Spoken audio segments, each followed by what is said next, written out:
Janvier 2024,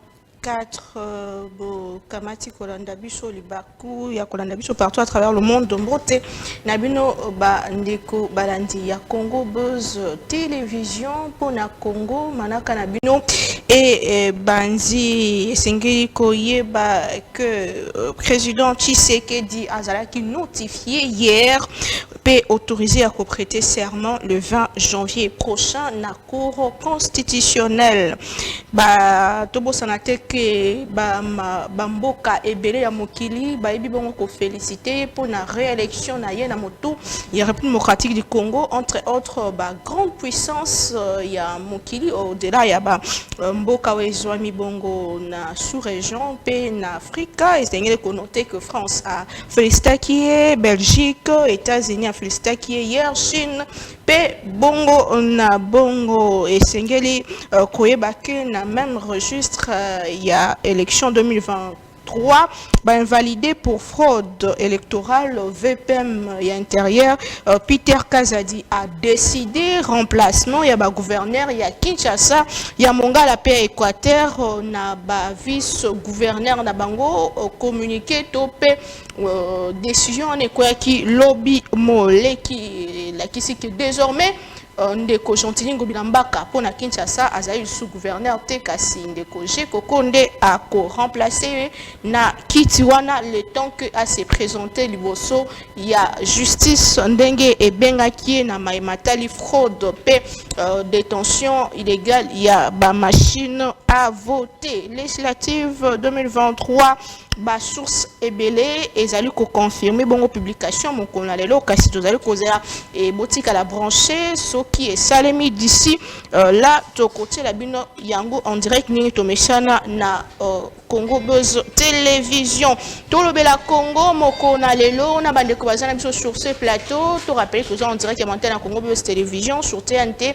et sur notre page Facebook. Vous pouvez déjà partager départ ya Gentilin Gobila nini les sont au kangapé réélection à Tata Mokambi Félix Antoine Tshisekedi etika lisusu nini na ba revendication ya opposition topé bandimi kaka yango et pona ko consolidaka jeune démocratie na biso et babongama pona 2028 ndenge na bamboka nyonso esalemaka soki oyo ndeko azwi to pe a gagner ba mosusu ba pesi loboko ba féliciter pe ba bongami pona ba élection mosusu to pe ba kotikala na même logique ya ko revendiquer. Nous allons en parler au cours de cette émission. 4 invités sur ce plateau tozali bongo na Moi ACP yende motali boso to robenga pe biso lecture na e na maema salema ki lobby moleki baloba ki règlement des comptes pe bon na bon finalement Peter Kazadi a tranché ndeko Gauthier Sompabou ndeko ya lisanga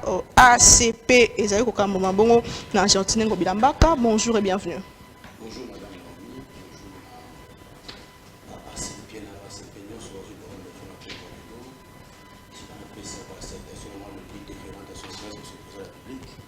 Vous allez relier avec une majorité écrasante, il y a 73,34%. Donc nous, ACP, nous sommes toujours derrière le chef de l'État pour que toi compagnie Evenaï, en dépit du fait de certaines injustices incohérentes. Oui, parce qu'on infligé dans notre autorité morale, je pense que nous allons débattre pour démontrer le caractère illégal de A à Z et à tous les actes que nous allons prendre pardon, au nom et pour le compte de notre autorité morale, Gentilin Gobilambaka. Merci beaucoup. La décision est tombée hier, Gentilin Gobila a limogé de ses fonctions, n'avait pas à cause de la livrée na justice en Mboka Nabiso. Réaction à Madame Naomi, au moni Mboka Nabiso, République démocratique du Congo, est Régina Mibeko. Mibeko nous permet à ce que toute autorité est censée respecter Mibeko Mboka. Na Kobanana, on a débit à l'isole, bandaki a ndeko godem pour une assemblée provinciale. Vous avez vu comment le monsieur a tergiversé avec la décision illégale. Et au monde ministre, il vivait même de l'intérieur. Au lieu de la allusion à la décision de godem pour mais a passé encore outre en violant les textes légaux. Pourquoi je dis en violant les textes légaux? Parce que le vice-ministre de l'Intérieur n'a aucune compétence, ni qualité, il y a qu'à suspendre un gouverneur de la ville-province. Je lui oppose l'article 41 de la loi 08 du 30 juillet 2020 relative à la libre administration des provinces, où je rendrai gouverneur de province c'est redevable devant l'Assemblée provinciale. Je lui oppose l'article 67. Où je dis n'a qu'à faute lourde ou n'a qu'à infraction, le ministre devait saisir l'Assemblée provinciale pour que celle-ci, à son tour, à soumettre la plénière, en fait que la plénière de la décision comment qu'on déférer devant les cours et tribunaux. Première hypothèse.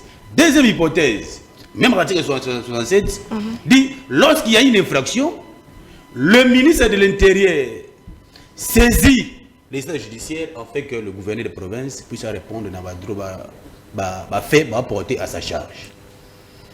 Mais madame Naomi, ce qui est encore grave, le VPM d'intérieur vient faire le soubassement de sa décision sur base de la décision de la CENI. Où il suspendaki électorat, il y a gouverneur à Mwanamboka, Jean-Tinigo Bilambaka, na côté Funa. Mais lorsque on interpelle Jean-Tinigo Bilambaka, na CENI, par sa décision qu'on lève à scruter naïe, tout individu a saisi la justice par le conseil d'administration, par la voie de référé de la liberté. C'est-à-dire, lorsqu'on saisit le conseil d'État, par voie de référé, a pour conséquence le droit de suspendre la décision de la CENI. Mais maintenant, le VPM de l'Intérieur, qui a fait allusion à la décision de la CENI, qui du reste, du fait que le gouverneur a saisi le Conseil d'État, cette décision de la CENI est suspendue momentanément en attendant l'issue du Conseil d'État. C'est pour dire la conséquence logique. La décision ou le communiqué du VPM de l'Intérieur n'a pas de fondement.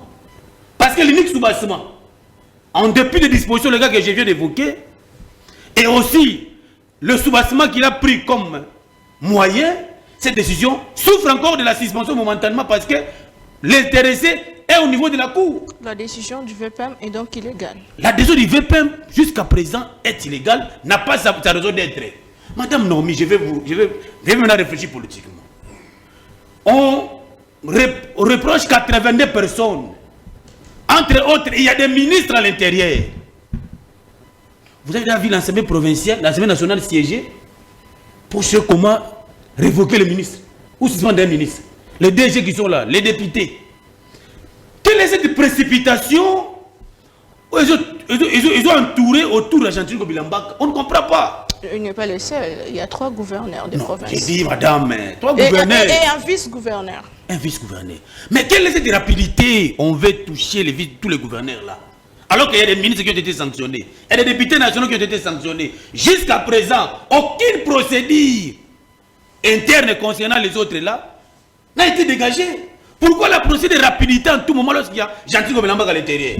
Vous avez vu comment Godin Poy a bafoué des ordres de VPM de l'intérieur qui avait interdit toutes les activités au sein de la projet de Kinshasa. Mais Godin Poy a tenu les activités. Vous connaissez ce qu'est un règlement des comptes? Ici, moi j'appelle à une injustice, à un acharnement pire et simple contre le gouvernement de la ville de Kinshasa. Parce que nous avons vu 82 personnes, entre autres les ministres, les DG, les directeurs et les députés. Aucune procédure jusqu'à présent dégagée. Très bien. Pourquoi seulement la rapidité dans le chef de Jean-Tinigo Bilambaka et les autres gouverneurs? Merci beaucoup. C'était un acharnement. Merci beaucoup. ACP Jean-Tinigo Bilambaka a dégagé beaucoup d'énergie du début jusqu'à aujourd'hui pour soutenir le chef de l'État. Nous n'allons pas accepter que certaines personnes de mauvaise foi viennent régler le compte à Jean-Tinigo Bilambaka. Ça ne serait pas une bonne chose. On a la justice, madame Naomi. Nous avons saisi le Conseil d'État. C'est le Conseil d'État qui doit nous juger si la décision de la CENI est régulière ou c'est valable. Merci Comment on va aller la suite? Comment aller de la présidence? Parti cher, il y a mon amboka Martin Fayol Malidi, ou à qui troisième dans l'élection présidentielle, Mouti Moleka, candidat malheureux, mon amboka, Mbote Pebola. Merci, Naomi. Merci pour l'invitation. Et c'est moi, Mikolo, mon amitié. Vraiment. Le seul candidat malheureux dans l'élection est Ndeko Félix Tshisekedi parce qu'à cause s'enfoncer les sources de carte illégitimité. Comment la Kanisa qui, mais il est illégitime parce que nous ne reconnaissons pas. D'abord, au coup de victoire, on a tout reconnaître en côté, mais c'est le processus tout entier où toujours reconnaître été. Toujours reconnaître été parce qu'il y a eu beaucoup de défaillances. C'est nié Moko et Lubike. Il y avait de la fraude, notamment Bakangaki, gouverneur, il y avait de Kinshasa, Nazo Kandekonangai, Gauthier, Ako Sepoumoné, Rozo Sepoumoné, Pamba. Le régime Nabino est un régime tribal. On arrive là où Balinga qui bakoma. Nabino ne vous comprenez quitter. Donc Gauthier, le locomo qui a violation de la loi, mais c'est le même Jantining Gobilande Acha, zone rouge en violation totale de la loi. C'est le même Jantining Gobilawa, Tinde la biso, soda, policier, côté la biso, Tina siège, ko beta, ko buka, pemenya ko boma. C'est le même Jantini. Le problème, c'est que Bino Bondoro servir République, Bondoro servir individu, Nengo Choloba, Sikoyoke, Jantining Gobila, à ses poumons, Mingiponandeko Félix Tshisekedi. Or, ce n'est pas ça. Ce qui veut servir République, mais les Bozali, na situation où Bozali Kobika Wanate. Et puis, nous, que des coca di match, nous, na difficulté, encore incroyable. Yozali, Moutami Beko, mais na évité Nengboroubimana et Lokwana. Parce que des coca di match, décision administrative. Agir décision administrative qui annule les scrutins. Or, la seule institution à annuler des scrutins est la Cour constitutionnelle. Il y a une décision encore très controversée. Une part décision administrative, mais une part décision de toutes les questions électorales. Le Conseil d'État a répondre dans le c'est la difficulté au Rosanango, parce que les seuls qui ont la décision administrative, est est-ce que la CENI va se dédire de éviter, mais d'indimiter? Parce que des coca di Mamoussala Naya, qui a un objectif moko. Bagotier, banani, candidat Moussala qui pété. Moussala Naye, au Bachira Kiyewana, ils ont proclamé de Félix Tshisekedi vainqueur. Il y a ça de Moussa Naye, tout ce qui reste à côté, ils ont les cas à bénéfice, alors que la vie de Félix Tshisekedi majorité, et puis à continuer à gérer, donc nous décrions ceci. Il fallait d'accord, on a besoin pour décrire que ce processus tout entier, et ça qui est un processus catastrophique, et ça qui est un processus entaché de beaucoup d'irrégularités. Pas machine à voter, ou qui n'a pas beaucoup abattu, intimidation, miyibi. Pourquoi maintenant ne s'atteler qu'il y a qu'à éliminer le suffrage, il y a qu'à annuler le suffrage, il y a Bandeko Ngobila, mais 82 seulement parmi tant d'autres candidats. C'est vrai qu'on n'encourage pas la fraude, mais il y avait tellement de candidats, plus de 20 000 candidats dans l'État de Maponomi, 82. Est-ce que les autres qui pourcentage que nous sommes là qui m'a mis? Maman, la fraude corrompt tout. Atabazo qui moko dans un pays sérieux, la fraude corrompt tout. Bango moko c'est nous te reconnaître que Bandeko a fraudé d'après Bango. Donc ça veut dire que tout le processus était entaché de fraude. Dans un qui n'a plateau dans des comos quand le but que tu vas tout misusu, bah liba qui va machine à voter, ceux qui peuvent besoin qui va machine à voter wana, kasi va mi voter les, mais va voter les pendeko Martin Fayulu va voir. Moi non il y a pas de problème.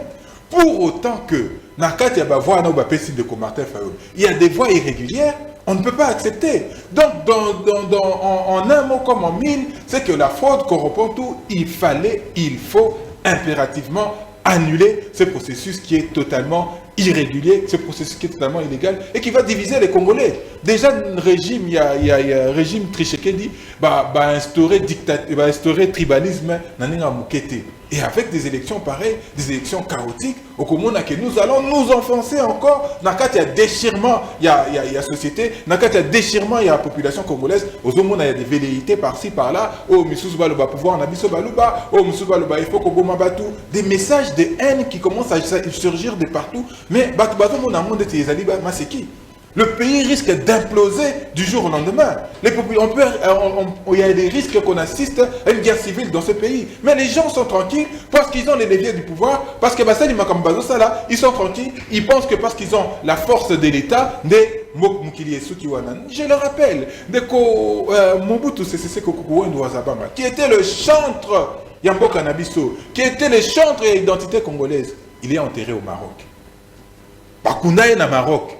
Bakunaï na mabelete o abanda kobeta tangwa monde mobimba kengai nazali zaïrois zakaboy zaïrois mabele na biso, mais il est enterré au Maroc. Donc les gens doivent revenir à de bons sens. Mais n'est-ce pas à encourager le fait que na élection moi je suis les 4 aux qui en 2011 dans 2018 dans 2006 makambo irrégularité ezalaka elobama toujours élection parfaite na mokili ezalaka makambo ya ba fraude makambo ba machine à voter même en 2018 je me rappelle ezalaki mais cette fois-ci quand même Kadima a eu le courage de dénoncer de dire si haut et d'annuler ba électeur topé élection ya baïké wana est-ce que ce n'est pas justement quoi encourager maman nanga mutuna noza kitoko makasi parce qu'on rappelait les irrégularités dans la fraude en 2018 où le ministre de Ndeko Félix Tshisekedi jamais a gagné ma pandémie en 2018.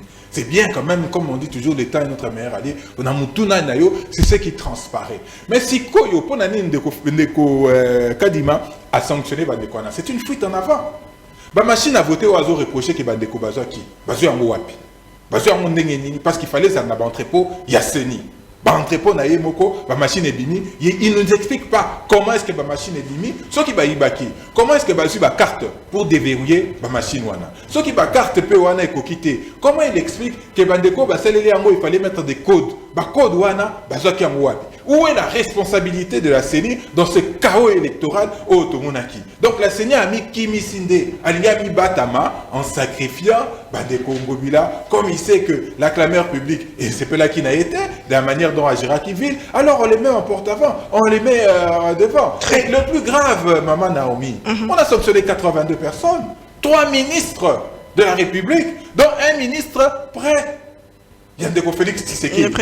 Donc un présumé voleur Azak peut mettre Yandeko Félix Tshisekedi, mais Azak a-t-il élo bah continuer le conseil des ministres, bah le Makamuni Nikuna, bah contre la Mikolonioso, il y a ça à Balien. Donc c'est extrêmement grave. Donc dans un pays normal, dans un pays sérieux, bah Touana dès qu'ils étaient accusés à Douana, il fallait qu'ils se déportent automatiquement. Ceux qui babouillent, il faut les révoquer. Pourquoi Peter Kaz a dit prendre la décision de révoquer les gouverneurs et M. Félix Tshisekedi est incapable de révoquer des ministres ou il est incapable d'inciter les mécanismes politiques qui vont les permettre de sauter. Merci. Donc voilà, nous sommes dans des problèmes. Revenons à de bons sentiments. Toujours qu'il faut discuter, surtout en politique, il est essentiel de se mettre autour d'une table et de discuter. Merci beaucoup. Si on ne comprend pas ça, on assumera les Merci beaucoup, Molamboka. Toza Bongan de Koniché le Leka Zalaki, candidat au député provincial de la ville en Bandaka, puis mon Koyabaï, IDPS, Wapibisika, gouverneur Nabanga, Otibiko, Koya pour la fraude, tricherie, puis détention illégale. Il y a ma machine à voter, Molamboka. Pouvez nous rejoindre sur ce plateau de Koniché le Leka, Mbote, Pebouibola. Mbote, maman journaliste, Mbote, na co-débatteur na Gagnoso. Mbote na baimboka pe na pesi mbote mingi na tata mokonzi kolo président Félix oyo azali toujours koloka ete mboka na biso ekende liboso na pesi nano bana ya Équateur mobimba merci na ndenge ba votaki président Félix Antoine Tshisekedi Tshilombo oyo ba reconduire les soso parce que président Félix azali na bolingo ete mboka ekende liboso matondo mingi na bana nyonso ya Équateur pe ya Mbandaka, ya village ya Bamanya, Lolifa, Banto Iboyeka, Bonsole, na Banganda Lwaka Nganda Bitanda, ndenge bavotaki président Félix massivement. Et na pesi lisusu kaka bana ya Mbandaka wana mbote lisusu parce que étant que ngai nazali mwana Équateur, bariko baki ko voter ngai étant que candidat député provincial ya IDPS nazaki na numéro 158.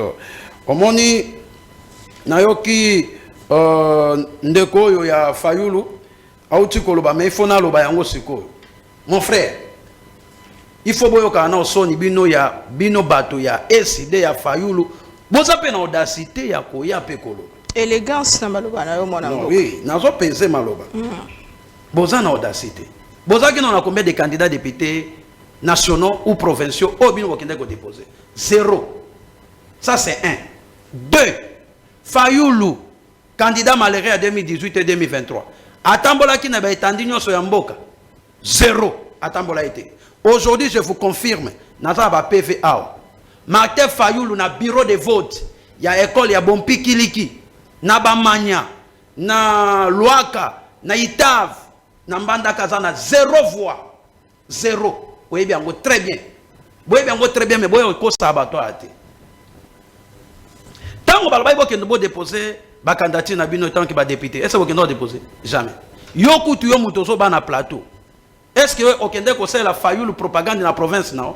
comme ingana uti ko sala président Félix c'est pas nanga kuna en Équateur okenda ite uti ko yoko sabato awa na lingi na ebisa yo auti ko lobelo comment ko bike cour constitutionnel nde ekokaki ko annuler ba député wana mais yo kana ebisa ba anilaka soki seni a publiaki mais seni a publié na noté jusqu'à présent bon ndenge nini cour constitutionnel a koki koza na ba preuve tangible pour annuler makambo wana ndeko za muto ya bwanyati mais tant on na télévision il faut koyeba kakino likambo na kolobeza boy likambo na babwe parce que bana na yo moi si na famille non so ba kolando na katanda. Parlons de la situation de Ndaka où votre gouverneur Azali cité parmi yeo ba fraudaki et as un membre de PES le kola yo za qui peut candidat kuna comment est-ce que vous allez kotanga lecture na yo sur décision il y avait pas mis intérieur.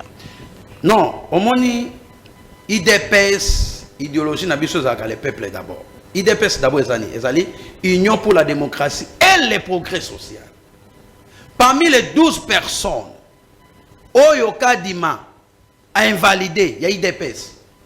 Parmi eux, aucune. Oya travaillé dans Oya abanda ko sala na IDPS na opposition. Oya za combattre IDPS na kata opposition azala été. Ah bon? Oui. Bon, kuya. Mais bazara ya IDPS. Oui, il y a IDPS na pouvoir. A autant ministre près de la présidence, Nana Monanina. A mutamema ke Kabundi na pouvoir, mais ça combattant entité. Si ko yebi sanga soko za na kata IDPS ke oyibi, ou bi oza na kati ya union sacrée oyibi, to batela yo, to ko batela yo te. Président Félix Abaki état de droit et sala musala nango.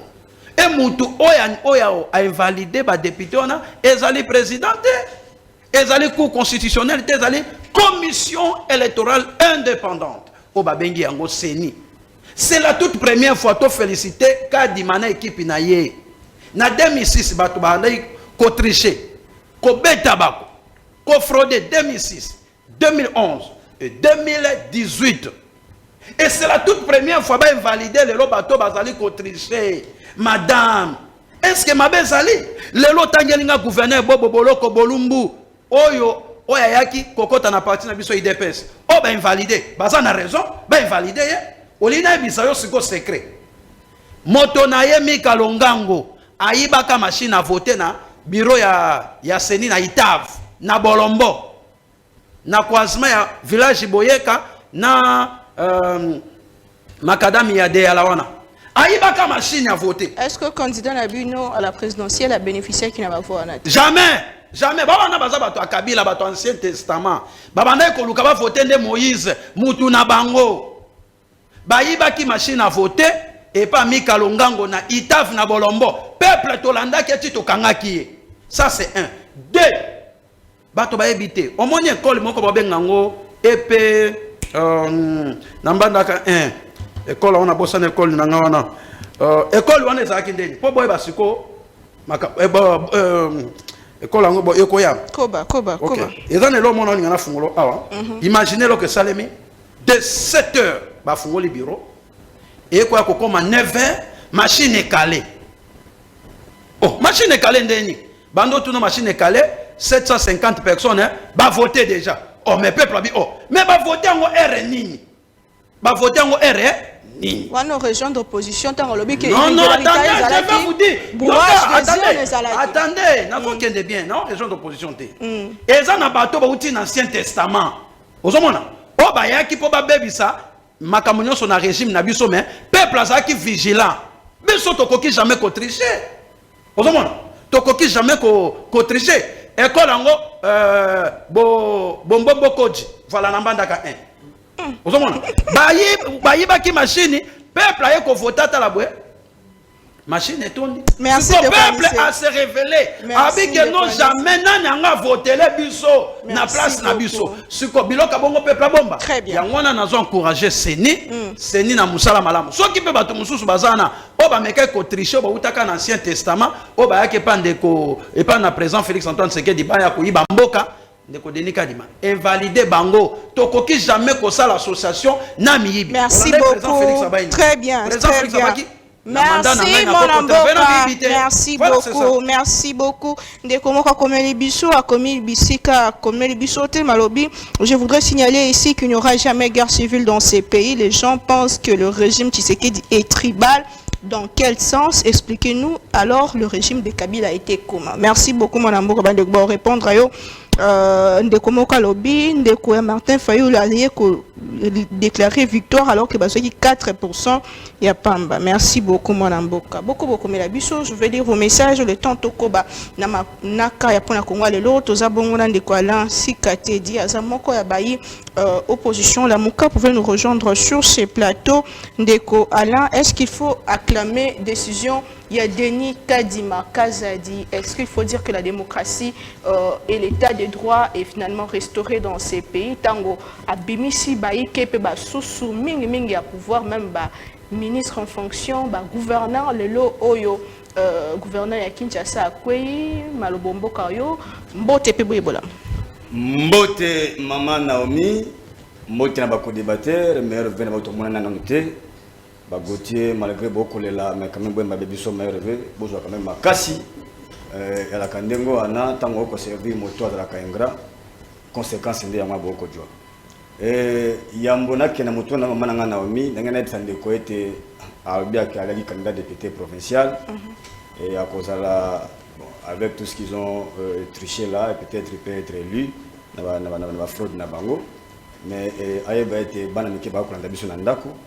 Nathalie na mikana na ngai awa na komona abisi ndeko na ngai bajoko ke ali na audacité na tuni audacité on na français tozali na monoko nini ndeko français on a ko na l'Assemblée provinciale pardon bongisa yango ya mibale yeba ete Etienne Tshisekedi Mulumba pour nous ba kuya kuya boye kala mingi te na 2011 il n'a pas sillonné toute la République.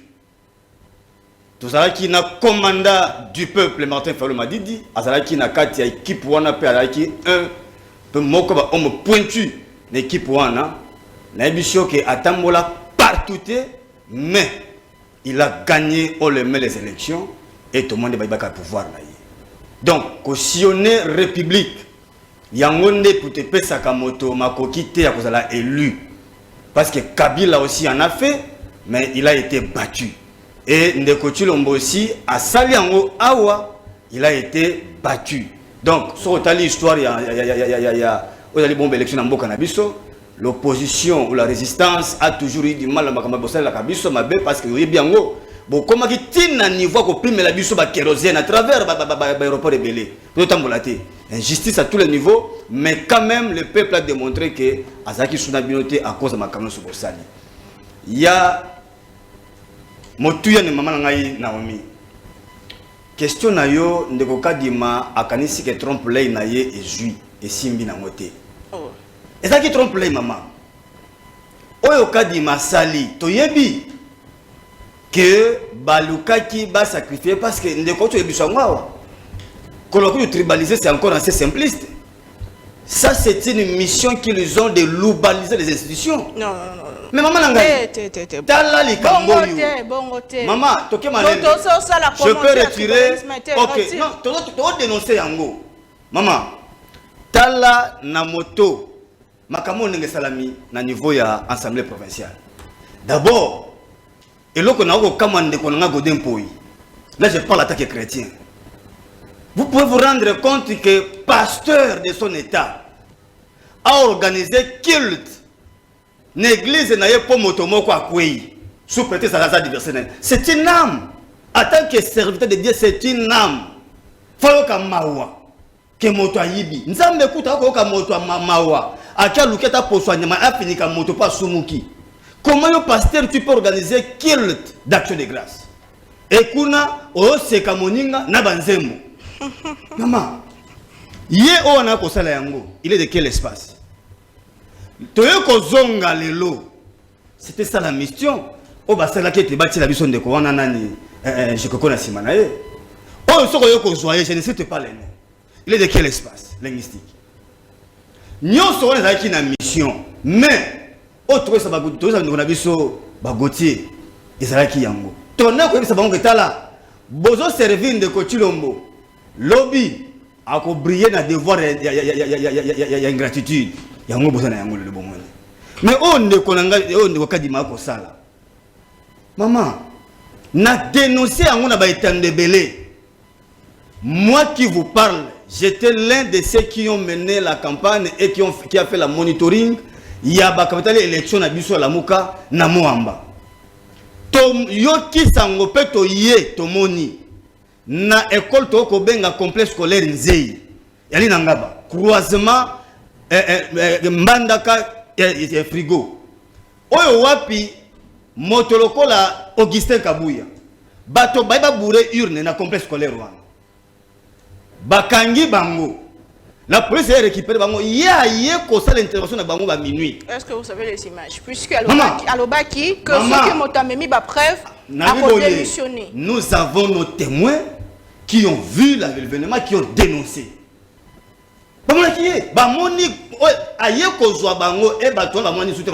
Et ça sera sa parole contre la moto yoboy yolandi yango. Eza collectif témoin baki ko funda de Augustin Kabuya. Va démontrer qu'il a vraiment appliqué la fraude. Mais il va me voir. À la ligue qui a passé outre et ils ont les canakimia. Mais boni a récupéré nombre où le coup n'a bombardé les bisous. Maman, ton monia oua plus de 13 000 machines qui n'ont beaucoup na bango. Yolandi source moko to ju source moko des départements américains. Oh la institution qui va dire na 4 ma programme o salami 7% pamba. Il y a ma machine qui normalement le 20. 52%. Et ça qui a beaucoup de machine. 52%. Donc automoni on est en trompe-l'œil. Bah pourquoi si dit sur le quoi nous sommes savez pourquoi. Potobo ça n'a résultat oyo il y a présidentiel. Bah pour ça qu'il y avait quand même une transparence c'est nous tous qui n'est à maman ngai. Bah machine lo yebisi biso que c'est le sénateur à la liste détentrice il y a ba ezali bon ba quitte électoraux. Boni ba machine se retrouver dans ndako bateau et c'est ni atira ko dénoncer ya moté. Donc okanisi ke ko bimisa ba ministre en fonction pe bon eza ko sacrifier bango alors maman ba ministre faut ba sacrifier na nini. Loki ne ko be mo. Bateau dès lors bazali oyo ba fundani na ba faute le kola wana. En principe dans un état des hommes normaux ne peuvent même pas siéger. Mais yo landi ba conseil des ministres ba ko sala. Et il faut tout. Na mito ba ministre ka. So pour ça aider la bonne akini pour na bango ngobila. Yo landi ka ngo e pa yambata. Pour eux c'était le messier. On a servi bango agno ko biso na ba gaz. A ça biso on te biso on peut ba jui. Parce qu'ils nous ont fait souffrir pour rien. Le lo ba ko le ko biso. Tu biso ba ndeko, bona na makabola da wote. Pour eux c'était ngobila, ils doivent partir. Mais est-ce que dans là autant maman na ngai mutuya aussi mutu ka toni moi complexe scolaire maipai na monga fula bourrage dire ayena lisanga bourrage dire aucun de la biso yo kana o musuzo VPM ko ba VPM yo na ko ta ko mona ite aki kakadi na ko na kazadi oyena o zali na lycée Pico bourrage des yeux. À quel moment dans la Saint Augustin? Maman, il dit, mais ils sont là. Il y a des témoins qui sont là, qui ont témoigné, ils l'ont vu. Maman, maman, bateau nous sont bâtis qui bango. Bah, il faut récupérer les sacrifiés. Bah, si bango là, ça biso la sanction qui doit être bangonde, bah, il baki. S'il y avait réellement de preuves, pourquoi ne pas donner à la justice ou maman, même à la CENI contre ce personne, au lieu de dénoncer? Ni totalité. Tout, nous, biso la moka qui n'a coordination des opérations électorales de la Mouka. Nous avons tout fait et nous avons déposé. Tout ça, mais on a reprendre en compte. Parce que on a la schéma na bango. Et on te dit si nous oh ils allaient tromper l'œil. Bako sabiso jegizengi, OK, ba na mission pour atteindre. Kadima, il prétend atteindre sa mission. Yango la kanisi ne mais te dit si bango boy. Ba kamba kamboka na lolingi bako kambote. Moto makasi oyo, nous avons des jurisprudences. Kabila aujourd'hui est où? Baye bateke bakanisa teke bango ba 6000 les deux pouvoir, nde ba 6000 nyoso. To yebisi bango que élection oyo maman. Soko tali du début jusqu'à la fin et banda na ba irrégularité et banda na ba aventure. To la sabi non awa ba machine oyo ya parole et ba na banda ba bato. To lelo ko masimani mbaba kolobela. Tout le monde a bateau, n'a pas carte. Tu dénonces ça, qu'est-ce qu'ils ont fait? C'est là qu'il y a des sonnées. Alors, peut-être à cause de l'enquête, il y a des gens qui ont mis chemise, ils n'ont pas de moto. Ok, au fond, il y a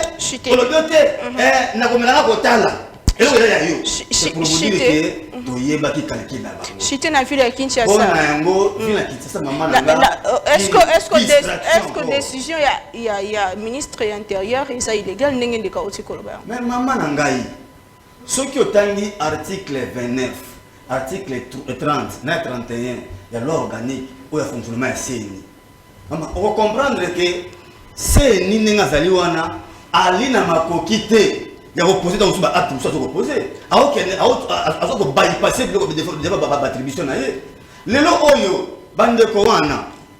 Au moins il basali plénière na niveau ya assemblée provinciale pour la immunité. OK. Mais bakei jusqu'à preuve du contraire ba ko jouer dans la présomption de innocence non parce que c'est la le côté. Alors ndenge au moins ndenge décision la va vite. Et pour ça, on va atteindre l'objectif. Très bien. Et tu dis, Totikali n'a presque 2 mois. Parce que l'élection, il y a un gouverneur et il y a le mois de mars. Parce que on a minute, on a la question, c'est ça. Inondation, on n'en parlait pas. Toi, Banzela presque ça sous-souté. On va réfléchir comment on fait à Bokassa.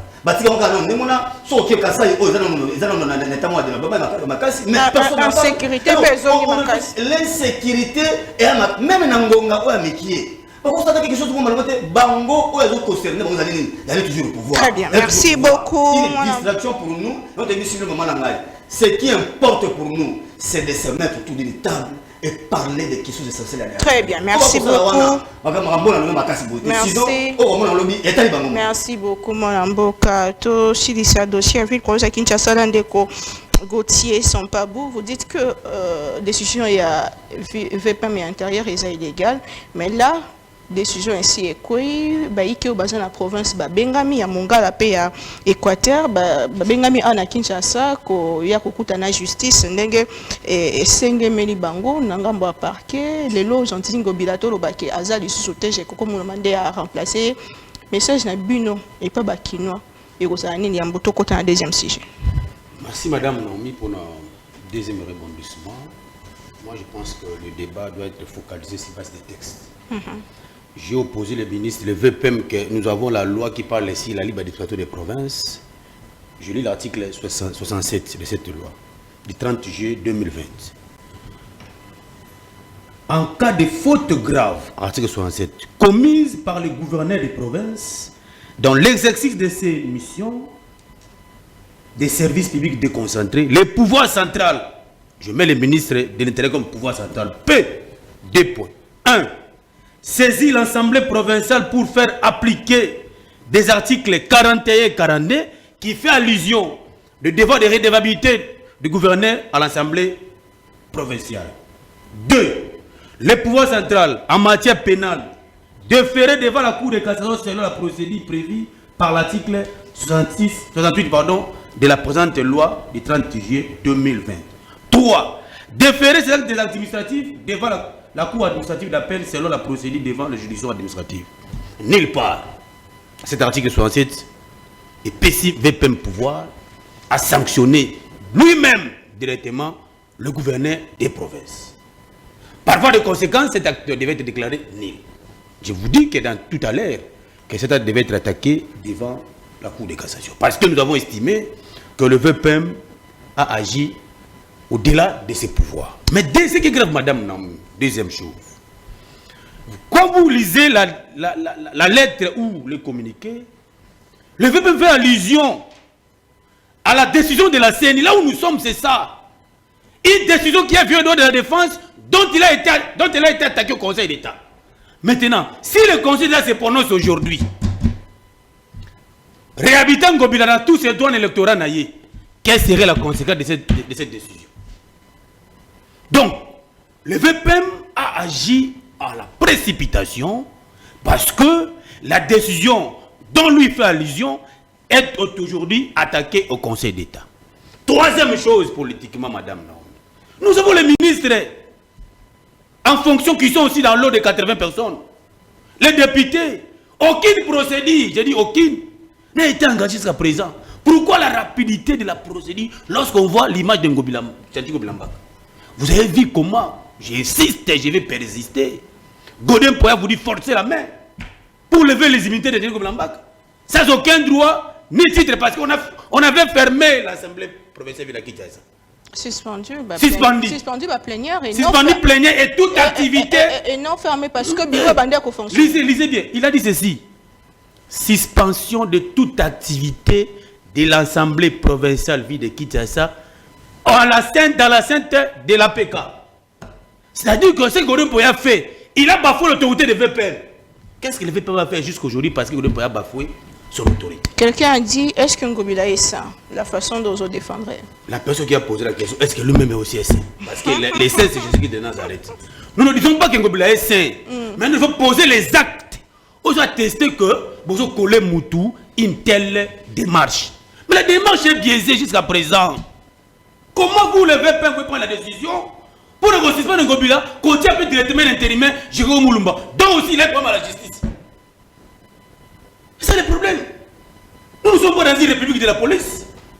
Nous sommes dans une république du Congo dont nous ne faisons pas application de la loi. Qu'est-ce qui va se passer? Ici, Boboï décide. Non, la décision est illégale. Comment on peut l'exercer une décision? Ensuite, Ngobila va s'imposer. Non, il ne va pas s'imposer. Ngobila est légaliste. Il doit faire les démarches comme un légaliste pour que les autres soient retirés parce que c'est une décision qui est illégale. Très bien. Merci beaucoup. Merci beaucoup. Toujours, deuxième sujet. Le président Félix Tshisekedi prête serment le 20 décembre prochain. Tout est fin prêt à Joaki bon notification de la part de la Cour constitutionnelle pour que a prêté serment Naye Azali officiellement réélu président de la République démocratique du Congo n'a plus de 70%, 73,47%. Dengue Cour constitutionnelle confirma Kiango et Nini Tozelato Nini Etikali. Nawe etali revendication opposition. Est-ce qu'il faut banzima? Est-ce que si banzimi topé ba okoba na manifestation puisque balaka ki ba manifestation activation article 64 tilelo ata marche moko eshale mati. Ndeko Yves Bajoko. N'est-ce pas? Esengeli bonzima kaka. Topé nini etikali bongo na revendication na bino parce que tout est fait. La CENI a programmé provisoirement. Et la Cour constitutionnelle a confié au Félix Tshisekedi, réélu président de la République démocratique du Congo. Merci Mingi. Ndeko Nangai, Nabosani Kombo. Ndeko Anissé. Ndeko Anissé, Ataka Ndeko Félix Tshisekedi. Vous n'êtes pas au courant des choses. Ndeko, la loi permet que Mouta se présente le coup la candidat indépendant. Ndeko Félix Tshisekedi est candidat indépendant. Donc officiellement, il n'avait pas de candidat député. Mais Emmanuel Macron, ton a commis Mokodi. Na mandat liboso azali na combien de députés soki ngala si muto anda kolobaka ye akobima président soki ye muto azwaki dans une élection normale régulière olinga koloba nini anga kozwa ba député parce qu'il n'a pas aligné baka mususu boya kana ngote na TV yo moko lobi bana ni ba kotala yo basi na yo makangu na ona batu nyonso ba kotala yo. Donc il faut être prudent avec ce qu'on dit. Ndeko nangai alobi lisusu ozomona tant tozoloba que le régime ici il y a régime Tshisekedi et ça régime moko zo memena biso dictature akotu nangai est-ce que ngai na keko battre campagne pour Ndeko Martin Fayulu et pas nangai za wapi et pas nangai za ya na Kinshasa et pas nangai za et pas na yo na et pas kuna yo kolba ya yo na Équateur et pas nangai za na ba Congo na Bandundu na Kisangani na Mbujimai na zali Congomani donc c'est que nangai zali partout. Donc, tout le monde tribalisme, bozo kate. Tout le monde bat bazo kabisote. Ndeko moka tuni motuna lobiawa que guerre civile est cause la tête. Dikamute. Donc, to banoro de kanate viawa. Ba côté tampambu ba de konanga Anissé, to yebsi bon que carte d'électeur est aussi facile. Et donc yokomona na boy. Ba ngba saki. Ba boyaki. Ba bitel ukuta. Bozo ba makammabe. Tant on a 2019, tout ça les plans de sortie de crise. To le bio keba kuna tozo kende to kozana likama sur les questions électorales. Bobo yaki yango. Yelo yomoko oleki na TV. Otangi bitelo. Ben école. Olobi na école intel. Problème ele kana ikuna. Olobi muto intel ayibaki machine. Yomoko muto zoloba. Ozo confirmer fraude. Ozo confirmer muyibi na kati ya processus électoral au Mobimba. Mais sikma ozo lobate de Félix Tshisekedi Azaki saint. Azaki na likamute. 80 personnes on va sanctionner et d'ailleurs au Batou il y a une union sacrée de konanga tous à la Batou tous à attendre moi le lendo au Mobutu appelle à tirer la biso tous on a le lendo té mutu roto sa biso sous té personne ne va nous respecter na mankenkena eleki au monité nanya maintenant respecter mboka na biso bikola ndeko Félix Tshisekedi parce que Batou nyonso ba yebi ata bino bozo sala semblant ndeko Félix Tshisekedi yebi ke ka di matricher président attends ba ko féliciter et les gars politiques mais ba yebi ke ndeko wana azwaki té selon vous nani nda azwaki pour la première 2023 très bonne question biso toujours revendiquer victoire té na répondre un peu à la deuxième question ndeko moko atuna ki biso nous ne revendiquons pas la victoire tout le que processus de ma baie ce qui a dit malingo rosa alingo lo bakeo té ndeko Fayulu mutu a gagné tout le monde kele Mabé koleka il y a 2011 il y a 2006 il y a 2018 Mabé koleka ba processus nyos maman carte d'électeur, yo sommes carte c'est effacée. Bat voter sans ba carte. Tout ça il vote à 7 jours. Nous sommes normal. C'est une honte pour la République. Bat voter la biso sur natina te. Ah be hôtel ba kongomani wana. Ah bango pena ma mingi. Ba mania ba yebisi biso nini. Kuna mapinga za kate, ba fingi tina mapinga na biso. Kuna musana ba onkomela. Tika bango ba mela. Ba sambela ko sambela sambela. Ya on appelle tout ni de konangai prophète apôtre Roland Dalo. Tant que mon makambo aboy. Fils spirituel, na petit-fils na Yakolobaboui Makambo la TVO. Comment il se sent? Qu'est-ce qu'il pense de la situation où Sozo de Kissa? Tant maintenant de Félix Tshisekedi, qu'est-ce qu'il lui prêche? Qu'est-ce qu'il lui dit? Oko Kambamboka bien, le pays au bord de l'implosion. Tout côté la Karaboué. Quand on a vu ce tolobité qu'il faut guerre civilisée. Non, jamais. Nous dénonçons, nous alertons. Toko beta mbela tolobi keba esika tozo kende ezali mabe makasi nakata ote mona mboka ndeko moka lobi yebisa ndeko Yves ke na Beni Luc Malembe na Radio Okapi alobaki élection saimi malambo kuna aza témoin Félix Tshisekedi a gagné maponomi botika kaka po déjà moko ya ba soda Martin Fayulu a reconnaître ni élection saimi malambo on a maloba na ye est-ce que yangai a gagné est-ce que ezali yangai ezali maloba na ye ezali maloba na ye yangai te mais kasi au-delà oyo ye alobi au-delà oyo bandeko nyonso bakoloba yo moko moni na miso ndeko na ngai anisi auti oloba yango sikoyo ke bamashine bayibaki yango epa bato oyo biso moko alobaki bato ya FCC bato baye na kati union sacrée bayingaki babebisa élection oyo bayaki nde koyiba mais siko peuple nde azalaki vigilant il faut nazongisela s'il vous plaît ndeko Yves koba FCC bankoba nde bazalaka kuna sikaka bato te bato bayibi attaque de zaki bato biso ala muka tolinga ka dénoncer donc ba keba muyibe ezali kuna ezali mabe est-ce qu'on bala liboso bato bayiba pourquoi o bosengi ba annuler ma otuninga e question okoki kokoi sangai c'est une question wana yango bande ko na biso bako tambola nango lokola baninga bayibaka yo mwana noko yebise lokola mwana afinga ka tata na kuna yo poko kufinga mais là etali maponomi même na ba vieille démocratie ba ndeti wapi bande ko na biso bafanda mingi aux États-Unis Trump a réclamé vérité des urnes. Aux États-Unis il y a eu 56 élections quand Camille Balen dépose un problème oyo ya Bush Al Gore na Trump Biden mi balé 54 autres wana et les cas qui ndengeni et les qui bien mais encore que kuna bazali batu biso peut tozali batu tozali na kibomoto tozali na dignité toki comprendre car les mauvais exemples étaient tout le bakendenge kuna biloko mabele kanaka awa pe biloko mabele kana okolibisanga ngana lo banini lokola daga beaucoup de tests salamaki awa pe coup de tests salema soki tolandi boy soki tolandi bande kuna biso ndeki balobaka non nous avons la capacité de réfléchir la capacité de mettre en place des choses des mécanismes pour permettre que mboka na biso kende liboso sika nyonso c'est salemi et tu vas les soutenir la revendication. Mais nous allons continuer, Maman Nangaï. Nous allons continuer de revendiquer. L'article 64 se déclenche par tout individu, tout Congolais, et à tout moment. Qui se sont concernés, bien sûr. Or, 73% de la population, c'est vrai que participation de qui manquait, mais 73%, selon Ndenge Seigneur et Biso Bazaï pour Félix Tshisekedi. Ville de Kinshasa. Enrôlé près de 5 millions et quelques électeurs. Oyo va participer à vote 1,7 million d'électeurs. Taux de participation 33%. La ville à Kinshasa, le taux de participation nationale est à 43%. Et si Kanini va voter qui koleka Kinshasa, et si Kanini va voter qui koleka Lubumbashi, et si Kanini va voter qui des grandes villes de la République. Maman nanga tolobi oyo zaki maponamité. Oyo da inde simulacre ya ba élection ko pesa biso Sony. Na kosuki na ndeko na ngai tsampambu ndeko na ngai na kobakisa na loi électorale soki esilité na kobakisa pe mikanda misusu tangaka pour Namoniawa, beaucoup qui s'intéresser à Mibeko Amboka. L'article 26 de la Constitution dit quoi? Que nous sommes dans un régime d'information. Combien de fois Bisso ont informé Bino? Bino Botine la Bisso Basoda. Combien de fois vous avez violé la loi? Botia zone rouge, zone neutre, Moutoua Ninganate, Aboujete. Les loyaux se rendre compte que. Et comment ils n'ont pas? De Konangaï de Pesta là. C'est ça l'avenir. Merci beaucoup. Ne vous pensez pas fort éternellement. Lobby Makambu eko changé. Lobby Bogole Kana TV, Bobano Roleka, Bobano Lelandeti, Jantini. Très bien. Merci beaucoup. Ceux qui Tokei na gouvernorat. Okomona ne Congo Bilako Yembabiso. Le coup des sous-hommes, à côté de la biso boy, à côté tout à tolo. Les lois comme ils connaissent là. Bino le beaucoup tout à tolo les lois. Lobby Keba Keba, Bolelate. Nous ne voulons pas que ça arrive. Mais ceux qui bossent tout makasi, très bien. Merci Molamboka. Ndeko moko atuni biso. Est-ce que ndeko toza la patriote, est-ce que ngobila ezana asali mosala kitoko na Kinshasa bila na ezali nini? Na ozoni la yo pona motuna wana. Ceux qui ngobila asali mosala mabe, nous sommes dans la capitale. Dans la ville. Ngobila c'est-à-dire représentant de Félix Tshisekedi.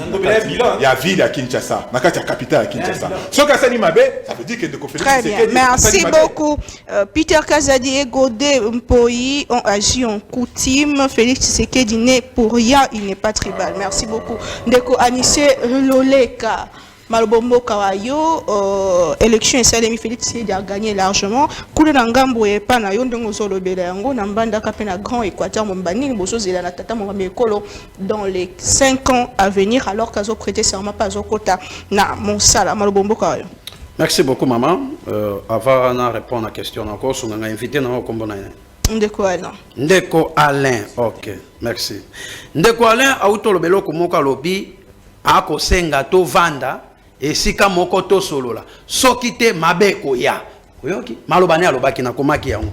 Alobaki ke to vanda. Boko luka dialogue. Dialogue ezate. Boko luka dialogue. Dialogue ezate. C'est-à-dire nde bozana boko préparé mabe ya na mboka. Mena ko ebisa mabeko ya te. Et loko moko otika kokoma na mboko yo te. Guerre civile kozala te, coup d'état pe ozala te. Na ina zongi so na makanisi. Muzito à l'époque albakani. Albaka balobi te. Kozala te. Leo toza. Bozala kasserie bino bato afayo. Na kozonga lisusu kai pande ko Alain. Olobaki ki bomonaki ke Augustin Kabuya ayibaki machine à voter. Landa bien, olobaki yanwa ngate yonde. Oloy secrétaire na biso Augustin Kabuya ayibaki machine à voter. Yango na sengi na yo télévision kota la biso. Na sengi o mema ba preuve na epa ba zuzu. Ki olakisa ke Augustin Kabuya ayibaki machine à voter. Soki te biso to kofunda yo olakisa biso place nini opesa biso ba preuve tangible.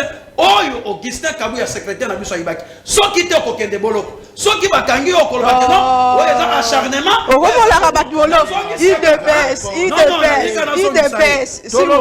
Tolongwe wana. Oh, okomolaka bato boloko.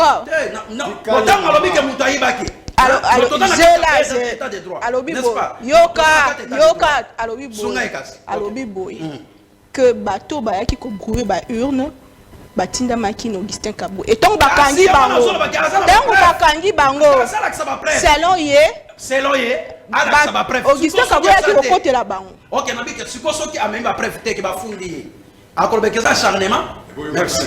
Merci Bozena. C'est là malembe na ko sunga bino, c'est là. Oh là là. Le local boso dans FCC, bobo bolo kazaki muta FCC. Ya pe perda Kabila. Asali mabe biso mon peuple to dénoncer. Mabe ça. To longwa na zela na zo sunga bino. Omoni Fayulu na batone o. Bazakana. Projet de société na bango zaka mo. Contestation si contestation. Année 2018 à 2023, contestation. Projet de société na bango zaka bongo. Sur 2024 et 2028 bakozaka kana contestation si contestation on les a projet de société na bino bato ya Fayulu to si to yebi déjà bino to longwe wana ndeko poye ba ngo bien président Félix Azaki candidat indépendant akokai jamais ko postuler comme candidat ya IDPS parce qu'il est le président de la République il est strictement interdit na kati ya constitution mboka na biso mais Fayulu oyo zo soutenir aza président SID mais à Kenda qu'on postule comme candidat, il y a la Moukaba Fayoulou. Est-ce que la Moukaba Fayoulou, est-ce que c'est un parti politique? Non, c'est une question que je vous pose maintenant. C'est là, attendez. Ne soyez pas pressé pour un déranger, ça bien très bien. Est-ce que la Mouka est un parti politique ou bien une plateforme électorale? Il faut qu'on y aille très bien. Revenons à ma question, mon Amboka. La question c'est plus important d'ailleurs. Ce que vous avez il y a Bana Mbandaka et c'est important que ça va désirer la bango nangamba président de la République pour eba nini au Salima dans les 5 ans à venir. Oui, exactement. Quand on a besoin de faut évacuer. Président Félix, tant tout cela qui est propagande, et tant où est mon cas qui t'a créé Équateur, à Monaki, Nyonso, où est en carte Équateur, où est à Bongis. Et là, quoi, il dit jamais vu. Nakati ya Zongo, peuple banda kokufa nakati ya régime ya Kabila. Mais batika la ko aider bande konanga Zongo te. Bande ko kati sa baolonga na Zongo, ba ko kati sa bangi na boato. Mais président somba ke babengi Masuwa. Boîte de pirogue. Oui, pirogue non boato on est lingala, faut pas y bango bien. Boato wana batwande ko kati sa baolonga na Zongo ba ko kati sa bangi ba ko kufa. Mais président somba ki Masuwa. Masuwa les deux a ko aider président Félix, non, ils ont aidé bande konanga Équateur. Au moment à la kaka biso na 2018, pe akokisa ki yawo. Président la kaka ke non, akosunga lelo province na biso ya Équateur pe ba province nyonso. Lelo na minute otolo. Ata wanga ni yango. Na mutema yebi yango ke non. Bande kona ye pe bana na ye, batanga ki gratuit. Botanga ki gratuit ofele. Pe Transco le quotidien à chaque province et Zali ko aider bande ko na biso ba congolais. Mais ma problème est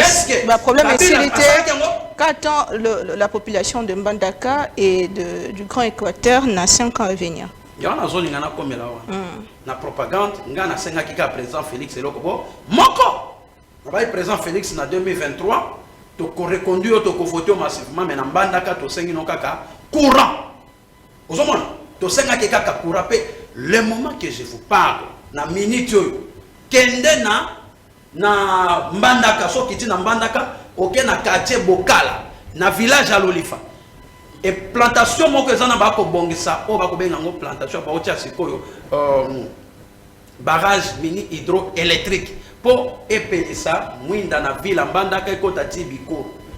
On a et les Kamba Université, Université, merci beaucoup. On est à côté de Motuna Malam. Na minute on a 5 na batonyo so ba kolanda biso. Président la kaka université moderne qui a kotongo na Mbandaka. Na minute kende na village ya Bokala. Na village ya Bokala kende ka okiti na Mbandaka ozwe avion okiti na Mbandaka kende ka na village ya Bokala.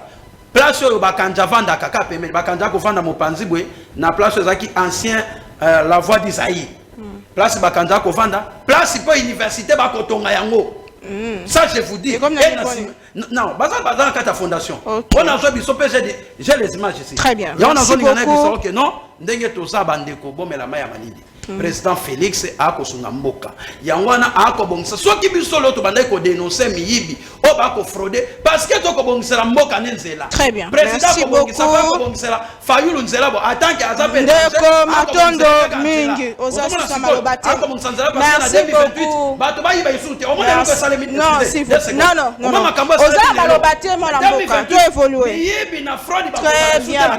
Merci beaucoup. Maloba ozasu malobate. Mituna mi bale pour la bande quoi ici maman Naomi Tuna moto il y a papa Fayulu Aibisa Bicho sur 26 provinces batambola qui n'a combien de provinces pour voir le baquet gagnant qui m'a pour le Fayulu regrette pourquoi il n'a pas aligné les candidats députés que devient décidé dans 5 ans à venir. Ndeko Alain Sikate dit jusqu'où ira la revendication à Bino. Est-ce n'est pas le temps il y a Rwanda pour avancer pour tout consolider jeune démocratie et unité cohésion nationale pour l'amboka na biso malumboka ndeko akoloba lingala kitoko mabenika soit côté français aokenda la musique le moment que je vous parle s'il vous plaît et monsieur la munokoni s'il vous plaît na ko tuna pe mutuna tendeko yo pe moto sala pe kelasi yango te et monsieur la munokoni merci beaucoup émission la lingala OK lingala okoloba na ko sepana yango oki ko tseba masungi biso susu malamu olobi boato bato bayi boîte te bayi pirogue bayo za sosoli mais tika parce que na ko banga et na ko souhaiter boye soko leki na ndenge babone botisa ki wana soko leki aucune personne avait triché monsieur monta triché qui fait bino nde bato afayu boko luka s'il vous plaît s'il vous plaît ngomesi a ko linga biso makelele maman ndiko na prenga maman bakarta ta bakarto maman karto ils est 2006 on fait le défunt père 2006 pour la maman ils a intact tilelo ta la carte besoka liboso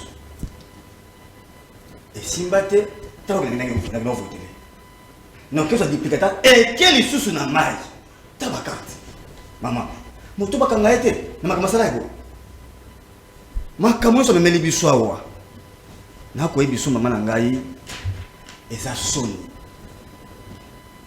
biso ningo komona awa oto koloba ndiko akopesa ba boso te belawa oki d'abord na oki mawa lorsqu'on lui dit que nous sommes allés sur la belle à la Mokaf Bar Fayulu et comment c'est passé ndiko mais finalement vous ne voulez pas lire et bolingi surtout le baradine pana bino boza kana IDPS Bar Tshisekedi bino we ba ngote bino boza kana s'il vous plaît on est fondé dans ça aussi non il faut na yebisa s'il vous plaît vous c'est que des salles en 2018 vous tapez ça comme bana il y a mon président Félix non zone sandeyo non zone sandeyo depuis 2023 et salama été mais IDPS ozoganga et ça parlement débouté s'il vous plaît merci maman longo na maman ngai akazi parlement debout non parce que ce qu'on lingo baba tu fais du perroquetage ce que tu fais là c'est le psystacisme.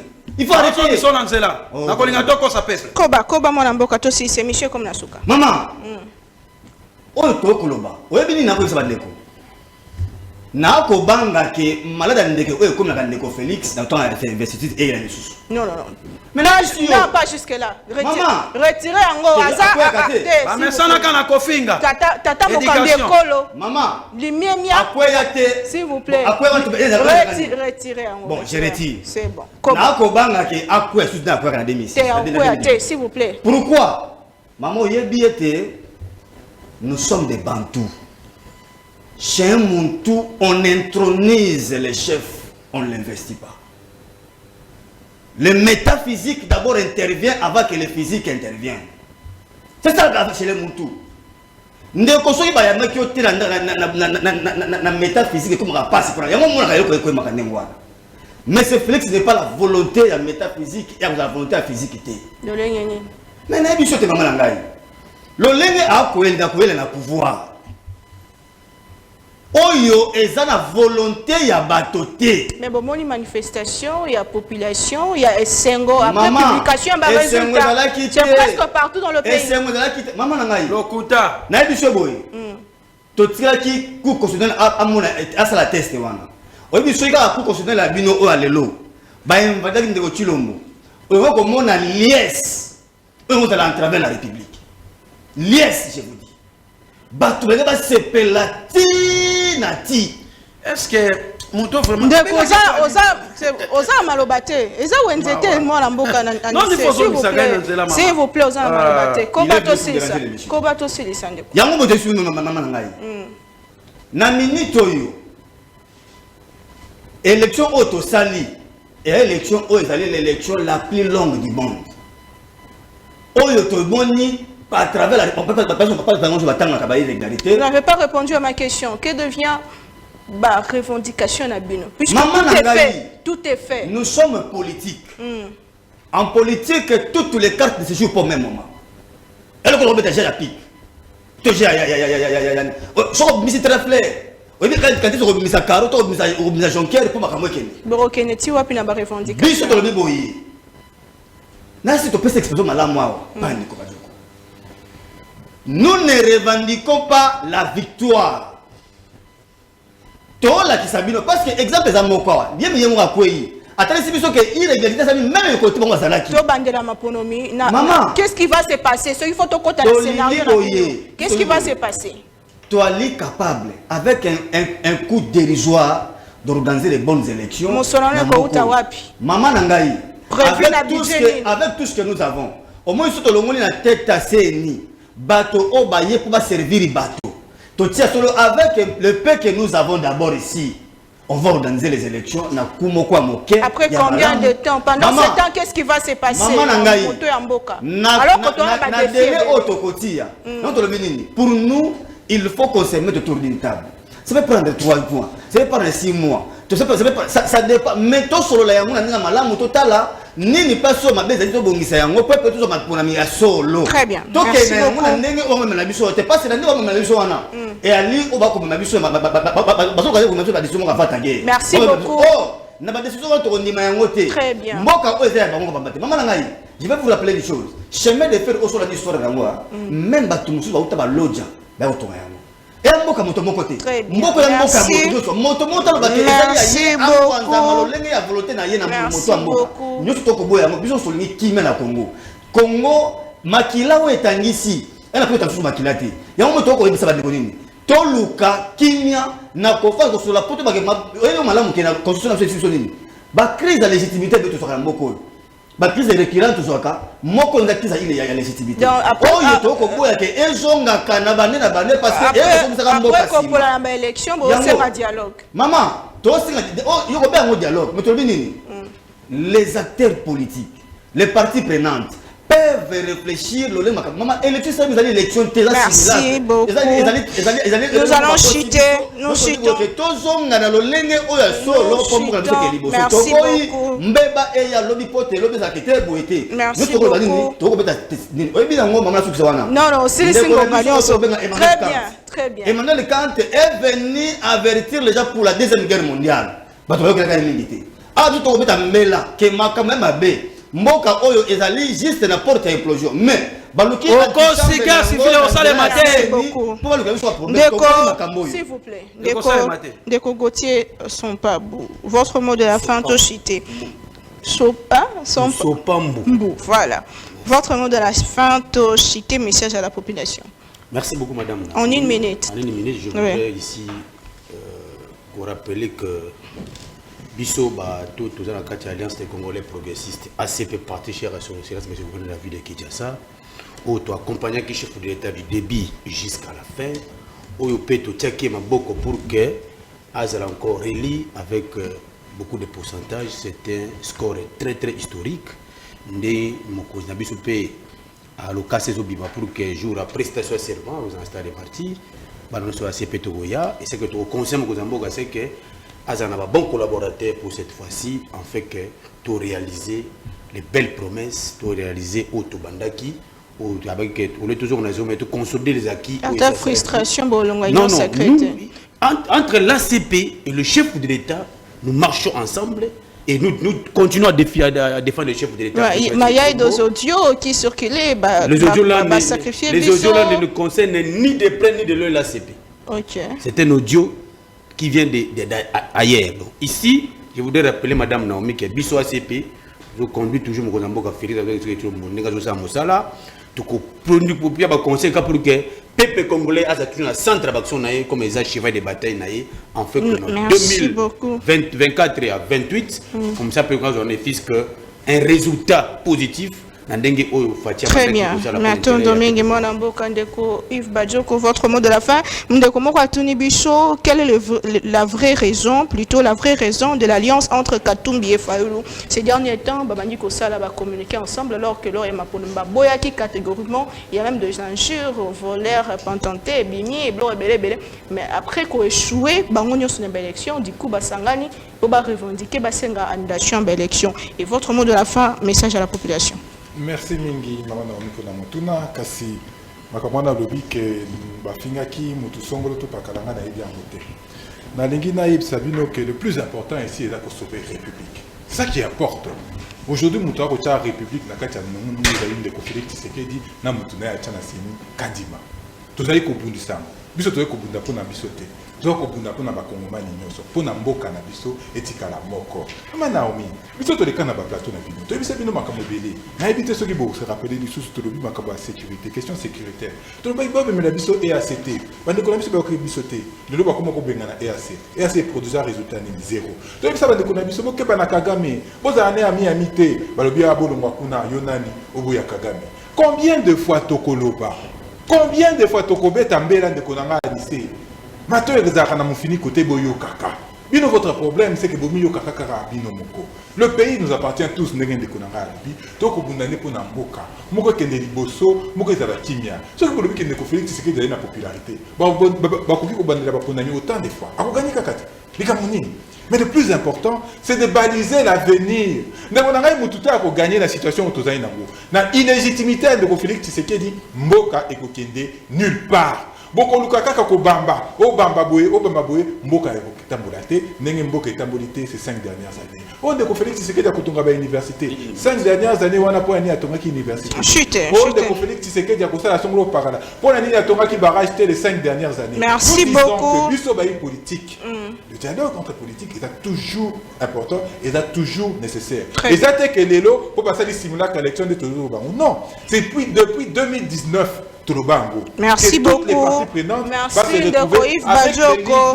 Merci. Les leaders sociaux tels que Ndekonanga et l'apôtre Roland Dalo, on a combien Tambela Mingi Nicolo, parce que c'est quelqu'un pour lequel on a la considération. Que dit nos leaders religieux sur la question et Très bien, merci beaucoup Ndeko Anissé Loleka. Vous avez 1 minute, votre mot de la fin, message à la population. Merci beaucoup. Maman na ometika na bisa, opetika na bisa na ancien candidat malheureux Ndeko Madidi Martin Fayulu qui na bato na ye même en 2028 tant élection ko sala soki kaka Fayulu azaki batie les candidats et des PES exemple ata batie peut-être au secrétaire Augustin Kabouya au batie excellence c'était Logondo Fayulu akokwe ya kaka Falsia candidat IDPS on a ibaka yango. Pourquoi? Parce que IDPS est allé implanté partout dans le Congo. Il faut y Yami Balé, faut que Fayulu, projet de société naïe, est allé contestation sur contestation. Pourquoi? Fayulu, Azalaka, député national, Yalukunga. Atikalaka kokendete comme on a base naie. Suko ya sous député a commis chômeur. Nane oyo tozo kendeti 5 ans oyo. Fayulu koza chômeur, peuple congolais boye baké projet de société naie na balabala na nzela bisika so banda kokenda banda ko kriya kaka o président zo kiteme. Toza na ba preuve oyo Fayulu ba beta ke na président. On est allé haine. Très bien. Et ça haine mais talent congolais a ko soutenir un étranger comme Fayulu. Non, s'il vous plaît. De quoi Anissé Loleka, nani de étranger. Fayulu. étranger. Aza sénégalais. Non. S'il vous plaît. Yo européen de nationalité. Non, soutenir étranger. Bande va soutenir Fayulu à étranger. Comment Félix Tshisekedi comment on est ça? S'il vous plaît. Mulumba. Ah. Votre mot de la fin, message à la population. Maman Naomi, pardon. Une bonne émission vaut ce que vaut son casting. Pardon, Maman Naomi. Je l'ai sauté, mon taouti d'abord, séance était dans le Kala. Séance était dans la déplacement, réflexion et malam et salaka. Moi, séance était dans le peut-être deux bizarres. Non, souvent la micro. Séance était dans le discipline. Souvent la micro aussi. Bah, responsable, bah, Hollande Bisso, s'il vous plaît. Oh là là. C'est ça. Merci, Maman Naomi, vraiment. Ola qui singaï. Naomi a senti le local de nos camarades malam. Pardon, à Senyo, casting, Bongisaka. Boité et qu'on peut passer parce qu'il y a le lobano ya souka message. Le Congo appartient aux Congolais. Que nous sommes. Biso nyoso komona mingi toli na bakoko na biso au bazala na espace oyo avant 1885. Nous sommes là. Toyebi bino boyeke passion tomona traite négrière, esclavagisme, colonisation. Tout le monde ensemble bakoko na biso batika biso. Congo za ya motote. Congo oso lobo kamba na ndinga makasi yo moko lobe koyela etali yo. On te bisi bato boy. Oyo ça ko importer la biso en minute oyo c'est se mettre autour de parler essentiellement ma question. Dialogue hein. Wa lunga dialogue exacté. C'est qui est ko sangwa ba chemin. Dialogue exacté. Toi la poste, toi besoin poste. Dialogue exacté. Dialogue exacté. Le log até. Oh bossali d'abord. Vérité des îles, c'est ce Avant monsieur. Vérité des urnes, ça c'est que nous continuons à réclamer. C'est la fin de l'émission. On se retrouve solo pe malamu. Oh bakime na mboka. Eza ko bosali. Yango yo to sala ma président Félix Abattre. Soki boko boya, moko eza ya binote. Bokomona